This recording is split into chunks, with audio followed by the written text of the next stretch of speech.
Greetings, Word Horde. We're here with an exciting option for you. A version of our podcast without any ads. That's right. No advertising interruptions, just the content you love, ready to go in your favorite podcast apps like Spotify and Apple Podcasts. It's another way to support the show, ensuring that we keep bringing you the word stories and language explorations that you love. Try it at waywardradio.org/ad-free. And it's affordable. For just a small subscription fee, you can enjoy Away with Words uninterrupted, except by us. Plus, it makes a great gift. Know somebody who loves language as much as you do? Give them the gift of words. Easy to sign up, easy to enjoy. It's the same Away with Words, just streamlined for your listening pleasure. Go to waywardradio.org/ad-free. Support us, support the show, and enjoy an ad-free listening experience. waywardradio.org/ad-free. Thank you. You're listening to Away with Words, the show about language and how we use it. I'm Grant Barrett. And I'm Martha Barnett. We got a voicemail from Roger Short who said, I'd just like to tell you, Theophilus thistle sifter, while sifting a sieve of unsifted thistles, thrust 3,000 thistles through the thick of his thumb. Theophilus is very busy. And he needs a Band-Aid. Yeah, Roger said, my grandma taught that to me when I was 5 years old, and I'm 75 now. Did Roger get that all the way out without stuttering? That's a heck of a tongue twister. Yes, he did a great job. I've since looked up other versions of this. If Theophilus Thistle, the successful thistle sifter, can thrust 3,000 thistles through the thick of his thumb, see thou in sifting a sieve full of unsifted thistles, thrust not 3,000 thistles through the thick of thy thumb. Thy thumb. Wow. Tongue twisters. Yeah, that's a great one. I don't think I've heard that one before. That's a I new one to hadn't me. either. I mean, I know all the standard ones that you learn in grade school, but or at least I've heard of them. Rubber baby buggy Peter bumpers. Piper and all those, and six sheep, Let's whatever. hear it. I Come can't on, do you that can one. do it. Peter Piper, I can do. Peter Piper picked pickle peppers. If Peter Piper picked pickle peppers, where's the pickle pepper Peter Piper picked? But that's the. That's great. Yeah. And when you're 75, you'll probably be just like Roger, just you know. But you have to practice that like 500 times to get that good at it. You do. It's really hard. And it stops being useful as a tongue relaxing exercise, and you have to move to the next one. Right. Yeah. Right. Like Peggy Babcock. Excuse me? I mean, that's not a person who says tongue twisters. It is a tongue twister if you say it 3 times fast. Peggy Babcock. Faster. Peggy Babcock. Peggy Babcock. That's very good. Yeah. You must do radio or something. I'll do a little radio. You want to put on a radio show with me, Martha? Yeah. But Let's we need do one about language. Okay. And there's something missing. Yeah. Callers. Yep. People around this country have interesting things to say, cool voices, and stuff to talk about.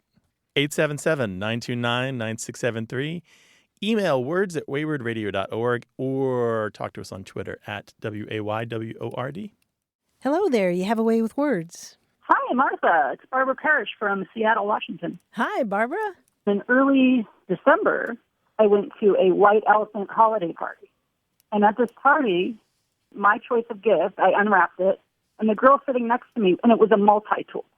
And the girl sitting next to me said, oh, you can just throw that in your jockey box.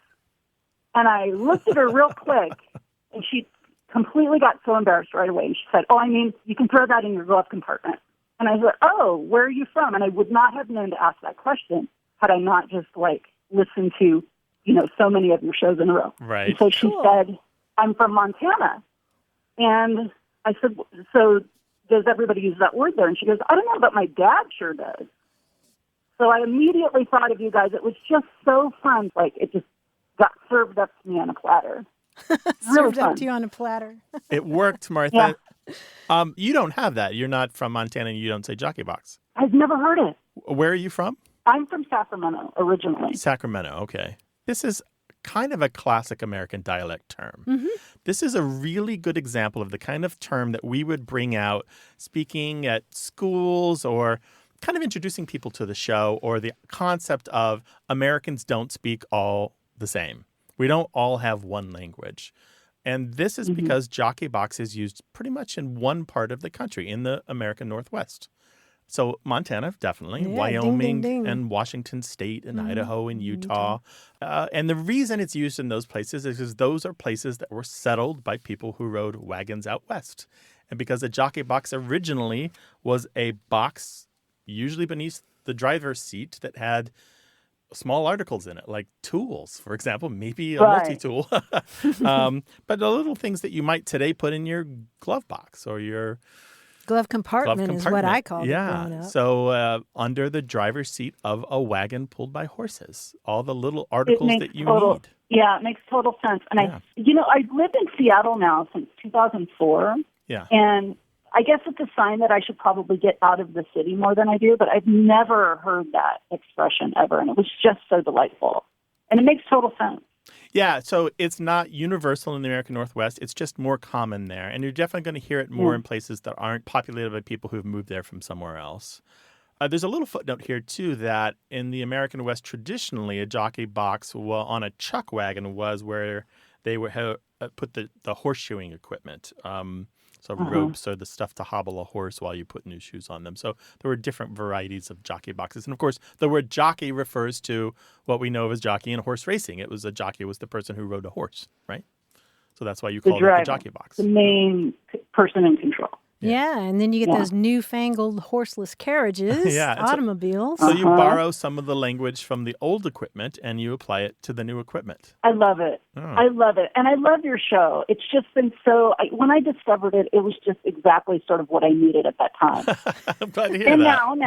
now too, but especially then, and that's why I just devoured it. But what a delight. I'm so glad I found you guys. Oh, that's Barbara. So nice to hear. Thank you. Well, you keep those linguistic antennae out and call us again sometime. Thank you so much, you guys. Have a great day. You too. Take care Thanks, now. Barbara. Bye-bye. Bye-bye. Bye-bye. 877-929-9673 or email words@waywordradio.org or tell the world on Twitter @WAYWORD.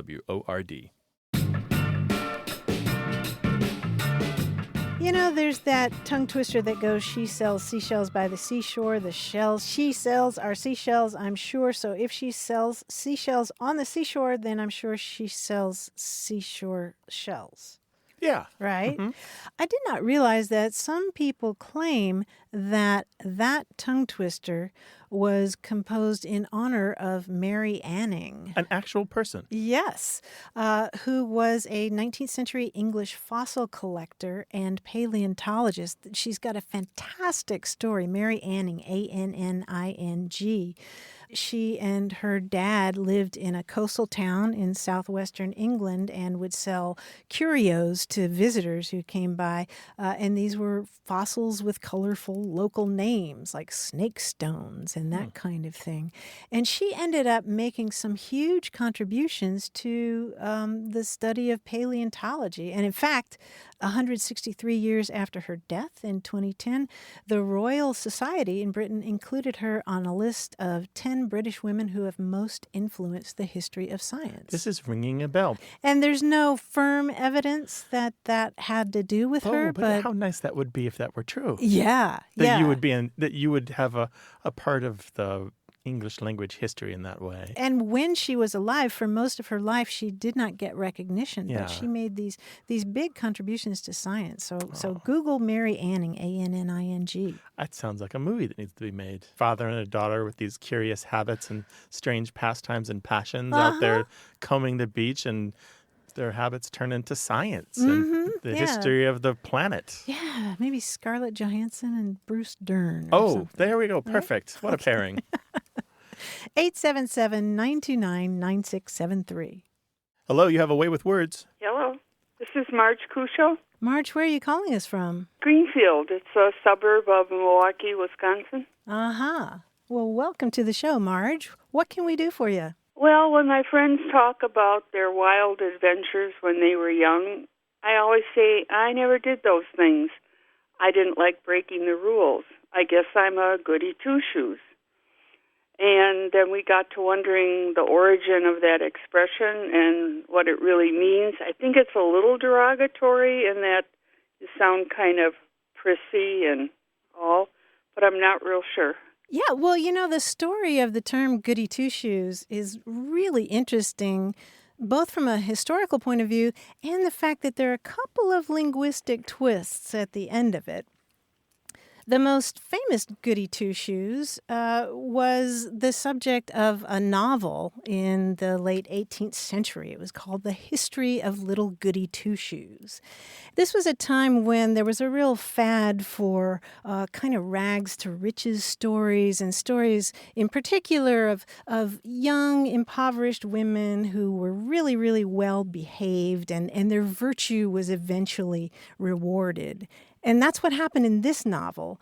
Poor Marjorie Meanwell was so impoverished that she only had one shoe, which is really sad, right? But then this clergyman took pity on her and got her another shoe, and she was so happy that she would go up to people and say things like, "2 shoes, ma'am, 2 shoes." And eventually, she continued to be really good and well-behaved, and she became a teacher and married a rich man, and then she used her newfound wealth to help other people who were similarly impoverished as children and do a lot of good works. But here's one of the linguistic twists. The Goody in Goody Two-Shoes isn't really about being good necessarily. Do you remember the Scarlet Letter with Nathaniel Hawthorne? Yes.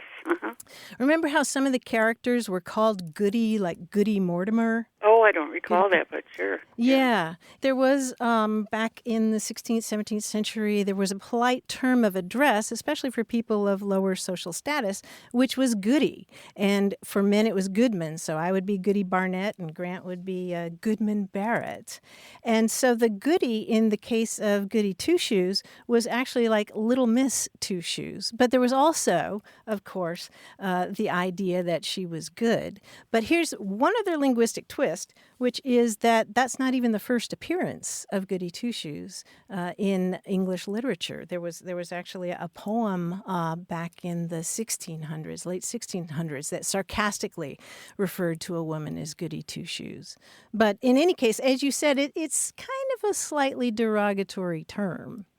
And Goody then Two-Shoes. And then some reinforcement later with the appearance of Goody, right? Oh, absolutely. So yeah. so the kind of like, oh, so don't be such a goody Yeah. kind of reinforce the idea of Goody Two-Shoes of having this kind of like, don't be like that. You'd think you're too good for everyone. Right? Exactly. Yeah. The good kind of has a double function there. Yeah, so you and I, Marge, were both called Goody Two-Shoes as as kiddos, it sounds like. Well, even at 81, I don't like breaking rules, and my parents weren't real strict, so it just came from me somehow. I think at 81, you should cut loose a little bit. Just see what happens. It doesn't work anymore. Go 5 more miles over the speed limit. See what happens. There you go. Yeah. Okay. All right. Well, thank you. Take care now. Bye-bye. Bye-bye. 877-929-9673. Here's another tongue twister for you. A box of biscuits, a box of mixed biscuits, and a biscuit mixer. You wouldn't think that would be so hard. It's those consonant clusters. Oh, it is those consonant clusters. You should write a tongue twister about consonant let's try it. So say it a little bit and I'll repeat it. Okay, a box of biscuits. A box of biscuits. A box of mixed biscuits. A box of mixed biscuits. And a biscuit mixer. And a biscuit mixer. Oh, this is good. Let's do an hour of this. Okay. 877-929-9673.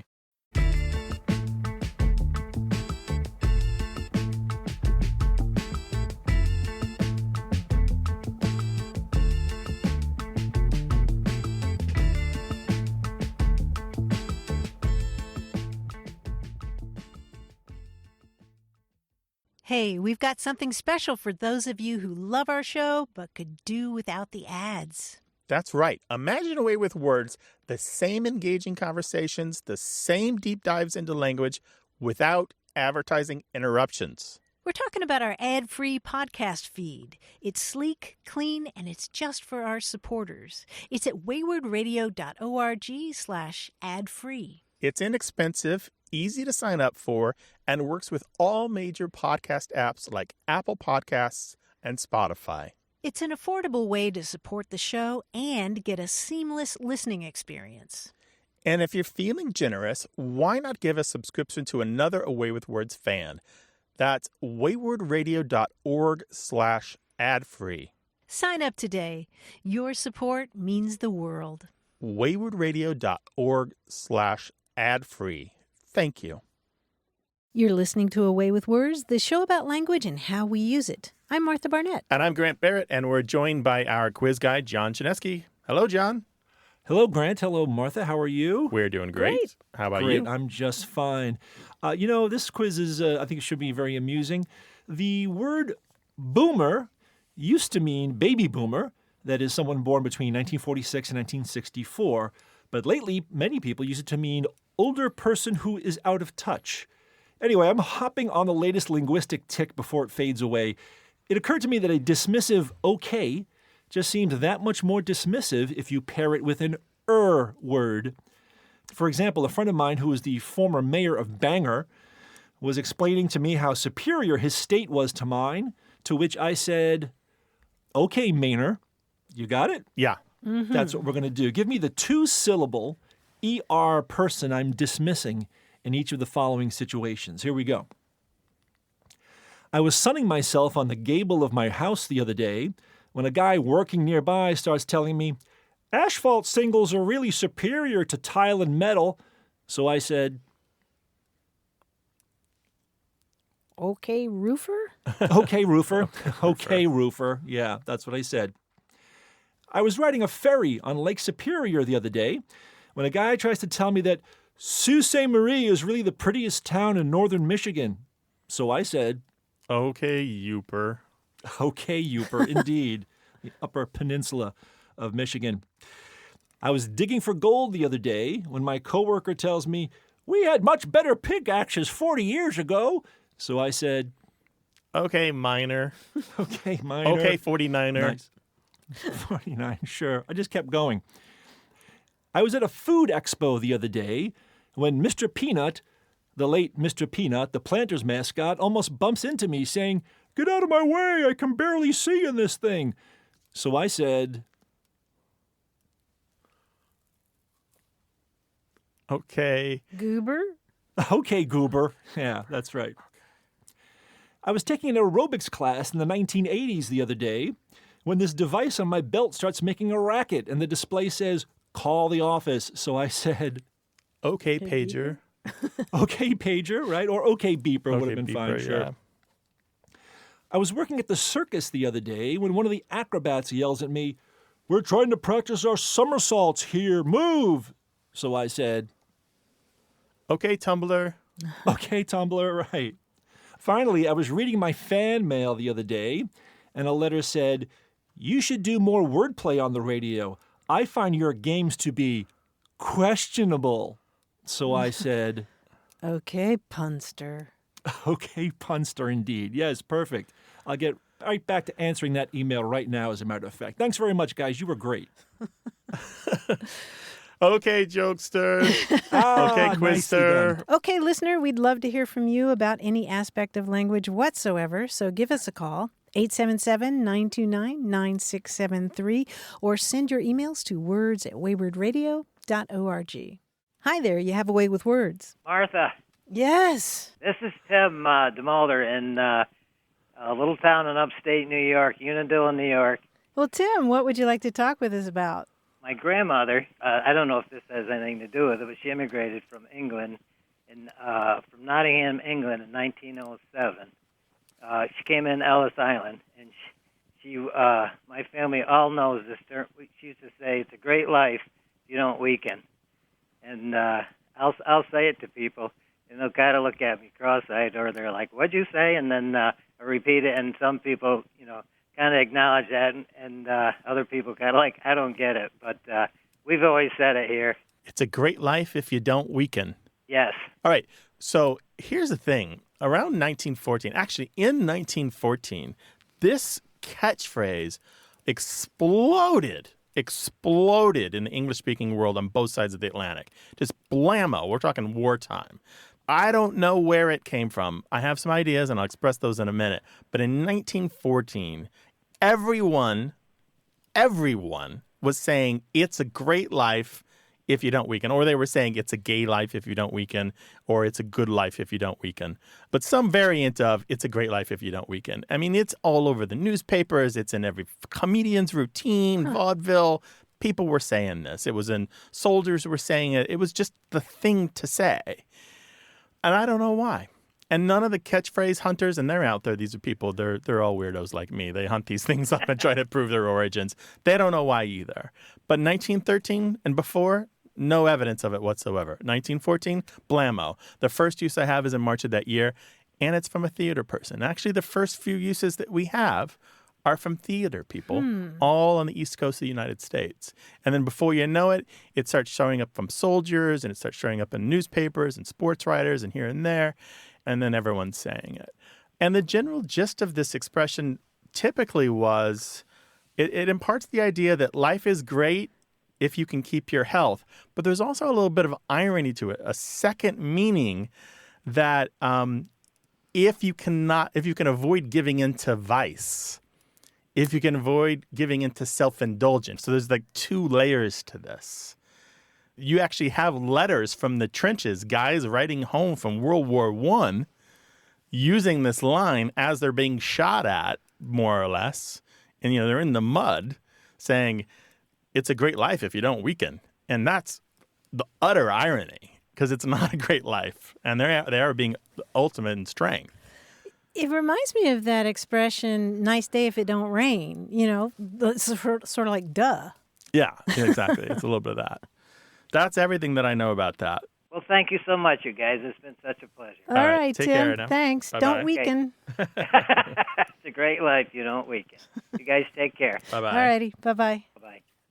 Well, what's the expression your grandmother or grandfather used? We'd love to hear about it. 877-929-9673, or send it to us in email. That address is words@waywardradio.org.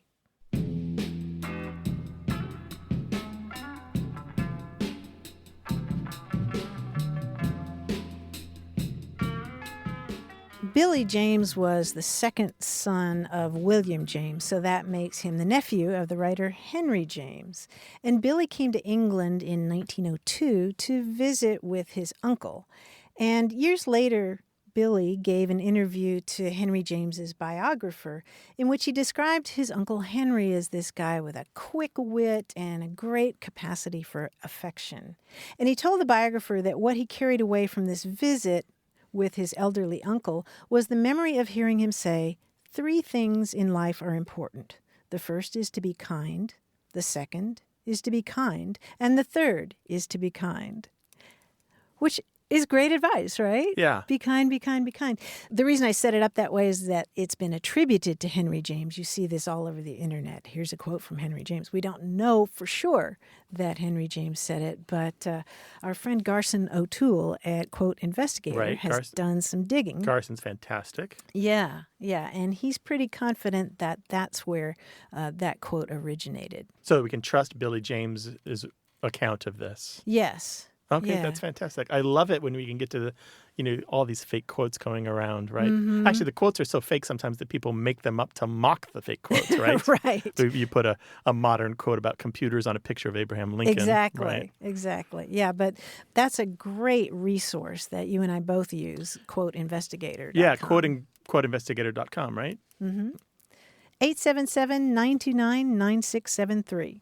Hello, you have a way with words. Hi, this is Michael. I'm calling from Huntsville, Alabama. Welcome to the show, Michael. I had a question regarding Greek mythology. Is it okay if I give a little background? Oh, heck yeah. Sure, go for it. Martha's Okay. salivating. I'm salivating. So my go-to story whenever I introduce people to what etymology is the story of Tantalus from Greek mythology. Mm-hmm. And so Tantalus was one of the many sons of Zeus. And when he upset his father in one particular instance, he took it too far and was sentenced to a special prison where he was made to stand in a pool of water beneath a fruit tree. Whenever he would hunger and reach up for the fruit, the branches would rise, and whenever he would thirst and kneel to drink, the waters would recede. Mm-hmm. This is where we get today's word tantalizing, and that's now the proverbial term for temptation without satisfaction. So I've just always thought that this is one of the coolest stories, and it got me interested in etymology because it showed me that words could be more than just assembled parts and could have stories behind them. Yes.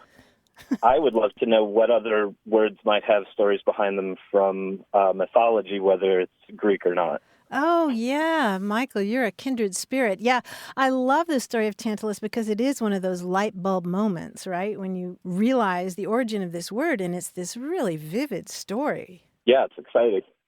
Often you hear the story of Tantalus in conjunction with the story of Sisyphus. You remember him? Yeah, he pushed the rock up the hill, right? The boulder? Yeah. He was condemned to push a rock up a hill, and it would always go rolling back down at the end of his efforts, and he would have to do it all over again. And yet that was yet another punishment from the gods. And so, of course, we get the word Sisyphean from that, a Sisyphean task or something like that, where you're just condemned to do it over and over again with a lot of effort. But yeah, gosh, there's so many of these. I mean, think of the word narcissist. No, I didn't know that was tied to Greek mythology. Well, Narcissus was in love with his own image. He was this beautiful, beautiful youth, and he was known for staring at his reflection in a pool. And that's actually why we get the name of the flower narcissus, because it grows near bodies of water. And we get the word narcissist from that, and narcissism. And of course, connected to Narcissus is the story of Echo, who fell in love with this beautiful youth, but just pined away for him because he rejected her. And she just pined away until there was nothing left but her voice. Poor Echo. Oh, wow. How about that? That's really neat. Yeah, there's so many of these. I'm thinking of the word iridescent, which comes from the Roman goddess Iris, who runs upon the rainy wind. She was the goddess of the rainbow.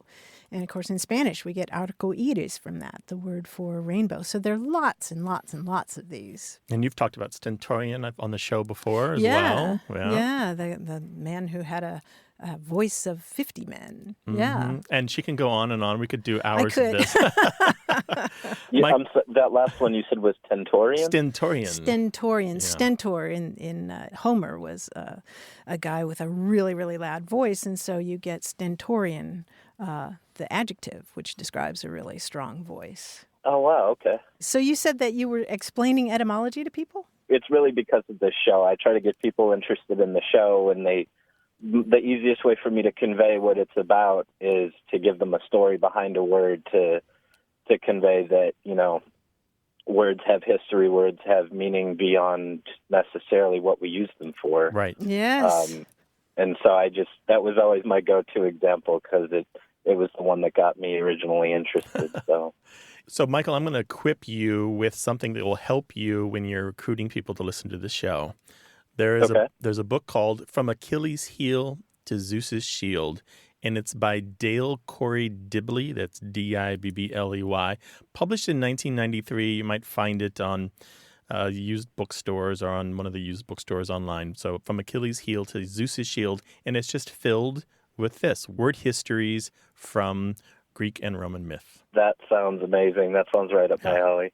Well, Michael, we're really glad that you called, and thank you for evangelizing the show. Yeah, thank you so much for having me. All right, take care. Bye-bye. Take care. Bye. And if you'd like to share your language story, give us a call, 877-929-9673, or spill the whole thing in email to words@waywardradio.org. Hello, you have a way with words. Hi, how are you? This is Byron calling from Norfolk, Virginia. Well, welcome to the show, Byron. What can we do for you? I was calling about the word gold brick. I was watching a 1950s military police training video on YouTube, and they talk about the need to watch out for gold bricks when you're on patrol. And so I thought it was like an interesting term. So I looked it up, and it said like someone that's useless or has no value towards the team. And I just thought it was kind of weird because when you think about it, like a gold brick is very valuable, and I would want to keep it with me at all times, but they seem to make it seem like it's dead weight. Mm-hmm.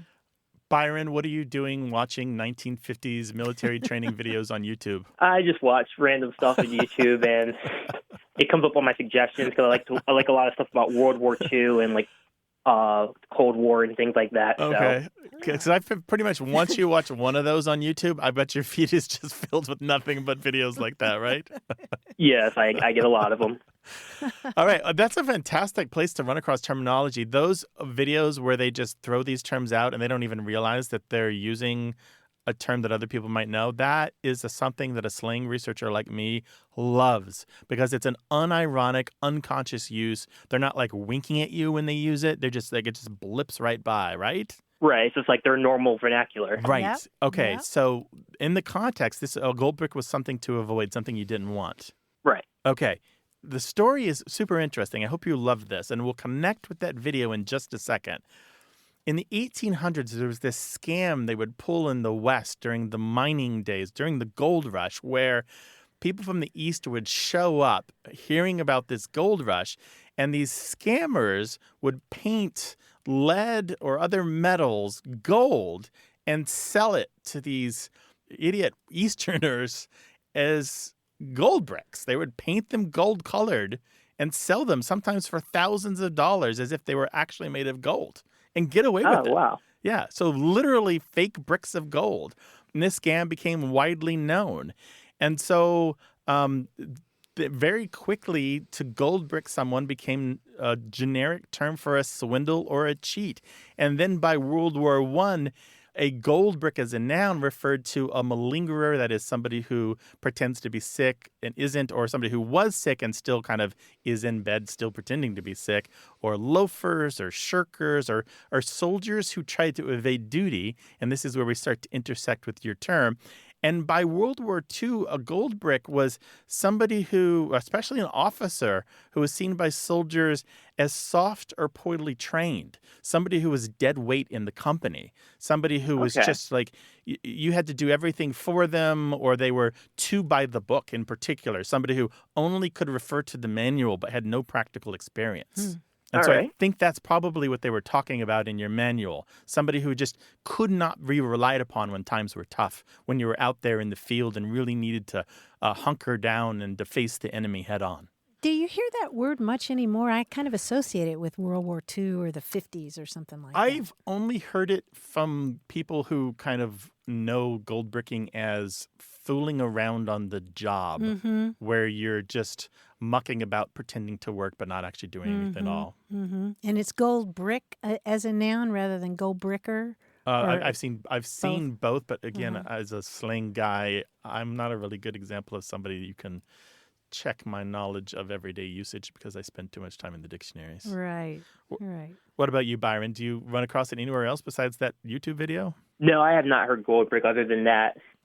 But now that it's 2020, I've heard people are starting to try to bring back 1920 slang because we're now in the roaring 20s again. Sure, yeah. So maybe it'll start to make a resurgence that way. Yeah, we're looking forward to the drop waist skirts and all the dances, the Charleston we're all going to do. Yeah, the chaos between the wars. It's time. Oh, I'm gonna do the elevator. That's no steps. Well, when you run across other weird terms in the weird YouTube videos you're watching, give us a call, all right? Yeah, let us know. I will. All right, take care. All right, thanks, Byron. All right, thank you. Bye. Have a great day. Call us 877-929-9673. This show's about language examined through family, history, and culture. Stick around.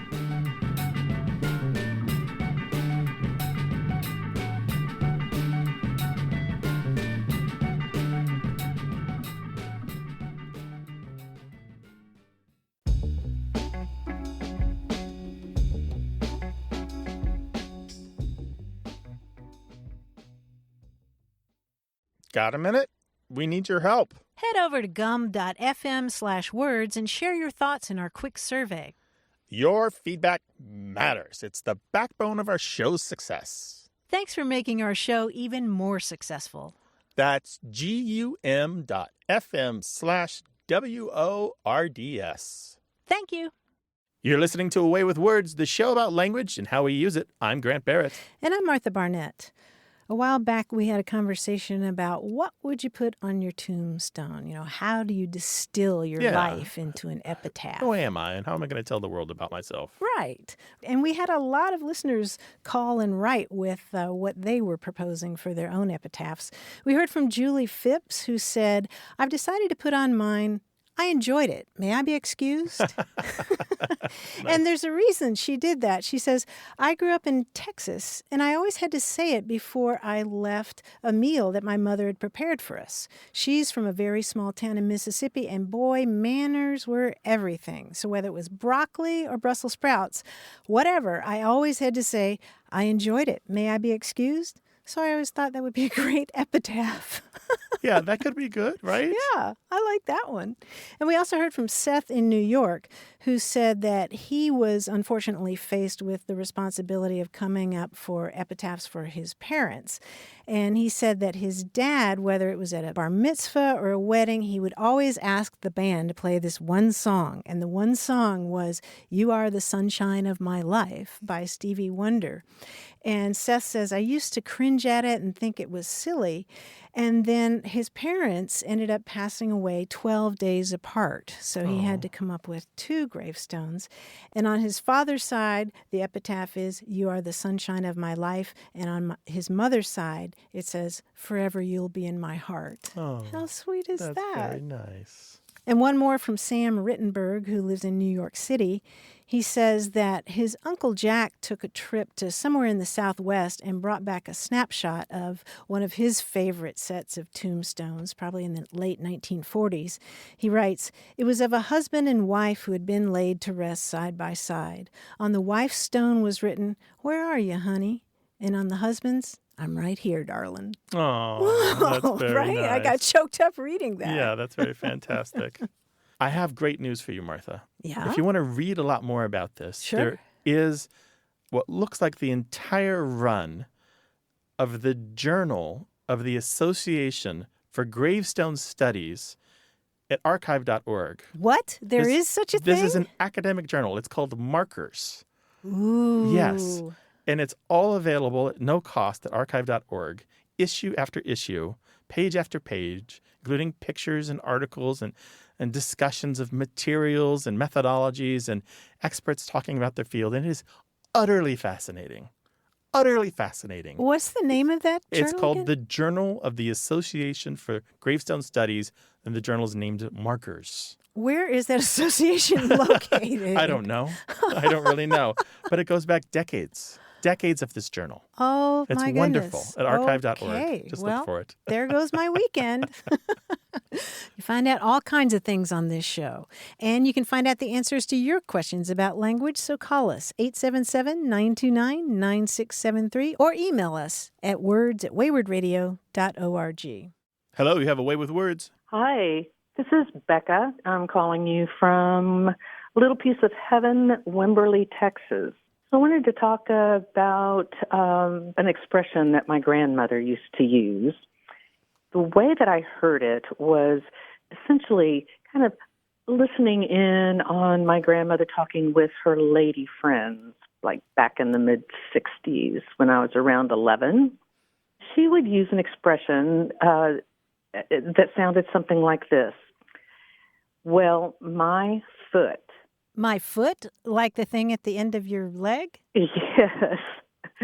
So the ladies would be talking about something, telling about somebody else, usually talking about somebody else perhaps, and after kind of maybe a scandalous or surprising action that was being recounted, my grandmother would say something like, well, my foot. I've never heard it, or I hadn't ever heard it since until just recently. And so I was wondering if you could tell me a little bit about this particular expression that absolutely never made any sense to me at all. And what was the situation where you heard it recently? Well, I've listened to you guys on podcasts.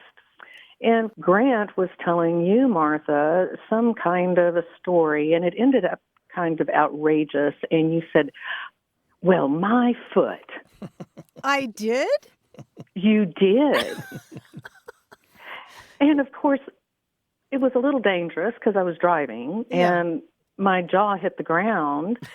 So then I thought, okay, now I have to call you because you haven't only heard it, but you actually said, well, my foot. You know, that's so funny because I don't remember saying that at all. And I don't think of that, Becca, as a term that I use very often. However, I will say that when I was a little kid, I heard my Aunt Mazo say that all the time. The famous Aunt Mazo. My famous Aunt Mazo from Western North Carolina. If she was, frustrated or disgusted or irritated with something, she would just say, foot. Oh, yeah. Without the my there.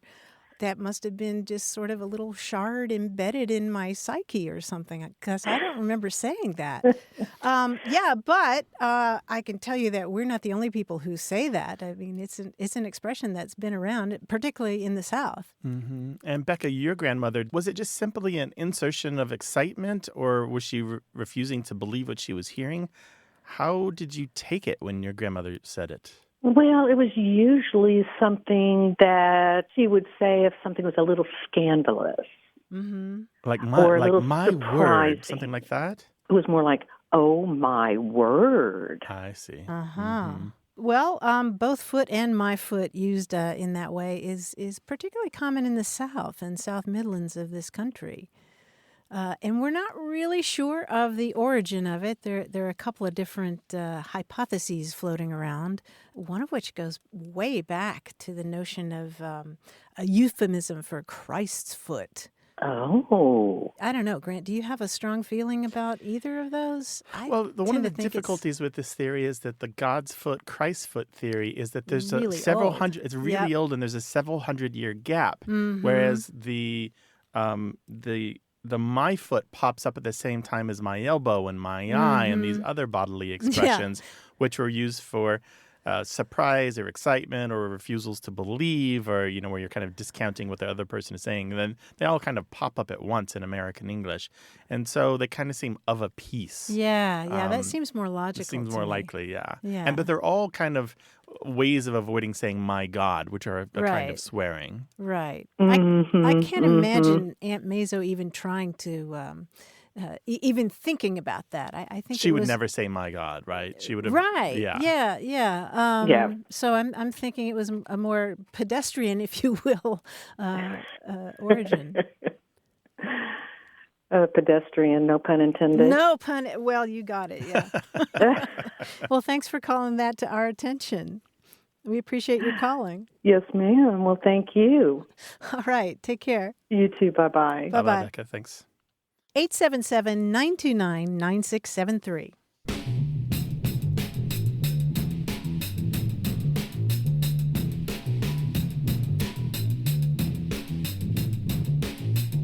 This week I came across the expression Barker's egg.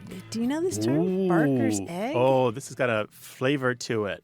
Does it? This has a slangy flavor to it. It does have a slangy flavor Barker's to it. egg. This is saying it's a dog-related thing. That's Barker. right. Barker. Yeah. When I first saw it, I thought Barker's egg, well, that must be from a specific bird, Barker's such and such, and the egg is a special egg. But no, a Barker's egg in Australia is, when you're taking your dog for a walk and you have that little plastic bag and you pick up the Barker's egg off the ground. I see. It's the doggy do that you pick up, right? A Barker's egg. The steamer. I see. Barker's egg. That's wonderful. 877-929-9673. Hello, you have a way with words. This is Irv Cummings calling. Hello, Irv. Welcome to the show. Where are you calling us from, Irv? Thank you. I'm calling from Putnam Station, New York. Putnam Station, New York. Well, welcome to the show. How can we help? I'd like to know the background and some information on the word Lowry. It's a word that my mother used to use, and she used it to describe a damp and cloudy day. Can you give us an example of how she'd say it? She would say, "It looks Lowry out." Oh, I see. Or, "This is a Lowry day." I see. And how would you guess that she was spelling that? My guess is Lowry, but I never saw it in writing, so I have no idea. Uh-huh. Well, that makes sense because what you would see in writing is Lowering. And that word is usually pronounced lowering. I always pronounced it lowering whenever I saw it, which wasn't that often. It seems to be a word that isn't that commonly used. Poets seem to like it a lot. If you're talking about a lowery day or a lowery sky, they're gloomy and dark and kind of foreboding. Yes, exactly. Mm-hmm. We don't really know much about the etymology of this word. It probably goes back to some kind of Germanic word that has to do with frowning or lying stealthily in wait or something like that. But it's usually spelled Lowering. Sometimes it's spelled Lauring, lowering. And there is a verb, Lower, and or Lour, which to lower, which means to frown or to scowl. Which you can talk about a person's face they're lowering as well. Yeah. And there's a tiny bit of folklore around this from a book of New England folklore. A Lowry day, a Lowry bride. And they're talking about the wedding day. So if if a bride's day is dark and gloomy, that means that she's going to be dark and gloomy, and it doesn't bode well for the marriage. Oh, my goodness. Yeah.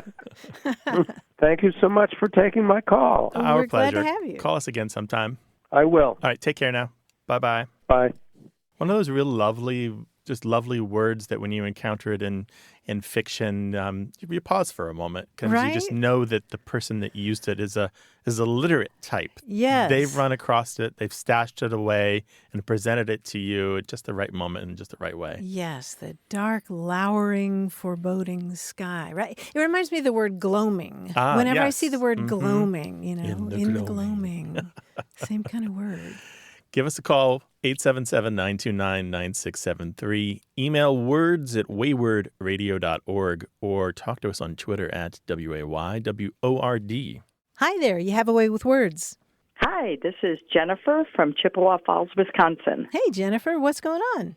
Well, there were two terms that I was curious about. I am in recovery from substance abuse, and I've been in recovery for 29 years. And I was listening to your show a couple weeks ago, and I'm not exactly sure what it was, but something triggered me to remember these two terms, and I was just kind of curious to their origin. Okay. The first one, my ex-husband was significantly older than I was and was born and raised in California, so he brought California terms and attitudes to the Midwest, which is where we were together. And one of the things he would say is, now you got my nose open, or don't get my nose open. And it was typically in relation to drugs, and I just thought that was a very interesting term, kind of an interesting way of saying, now you made me want to do drugs, or now you've enticed me to decide that I want to do drugs. Yeah, that one I know. That's a classic slang term going back to at least the 1950s. So he would say this when you would entice him or make him interested and want him to do like a rail of coke or something like that, or smoke a joint? Yes. There was a lot of cocaine involved back then. So yeah, mostly cocaine.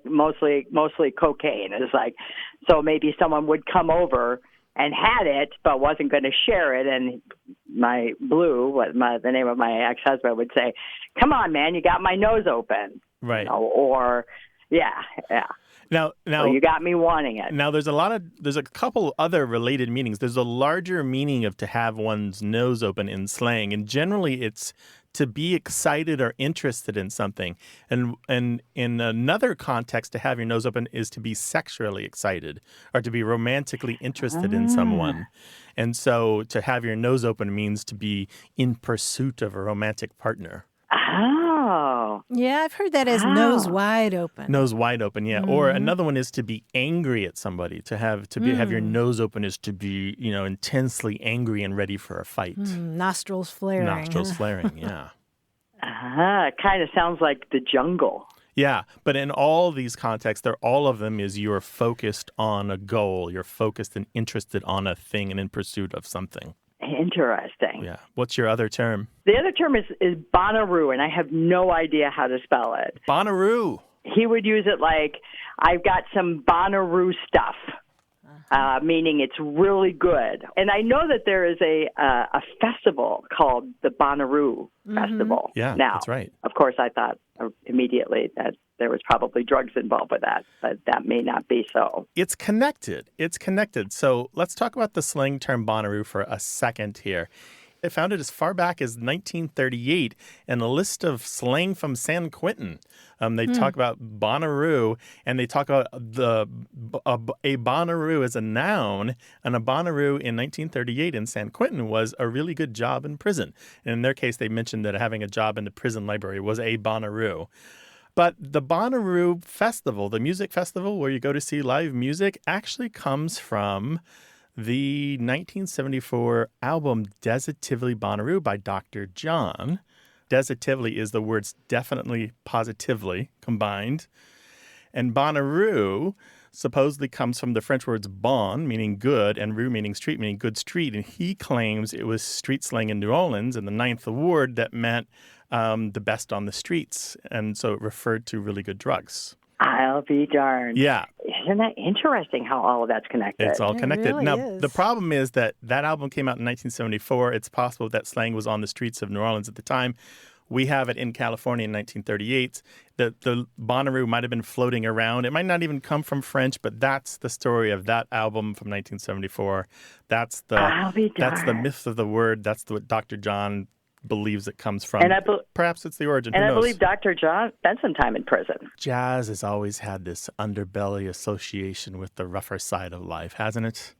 It's Sure. never been completely clean and on the up and up. Well, Jennifer, speaking of clean, congratulations on 29 years. Yeah, that's Thank you. amazing. That's really Thank great. you very much. Yeah. And sometimes things just pop up, like something about your show just got me thinking about those terms. And so I really appreciate you letting me talk about them. Yeah, and we finding out appreciate- more about those terms. We Our appreciate pleasure. your calling. Yeah, call us again sometime if something else occurs to you, all right? I will. Thank you so much. All right, Okay. Take care care. now. Bye-bye. Have a great day. Bye-bye. Is there strange slang in your past that you'd like to talk about? Give us a call, 877-929-9673, or send an email to words@waywardradio.org.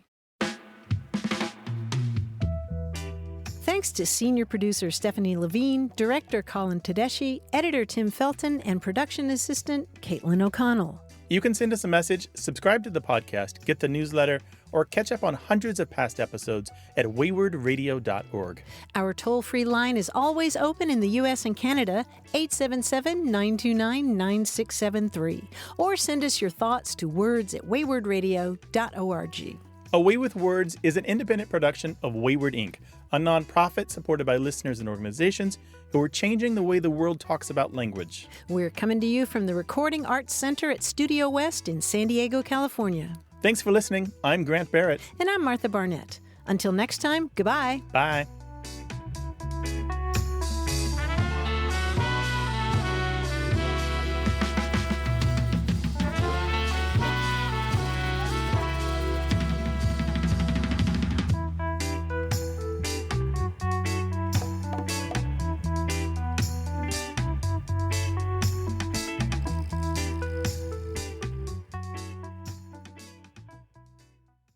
Hey, listeners, we have a favor to ask.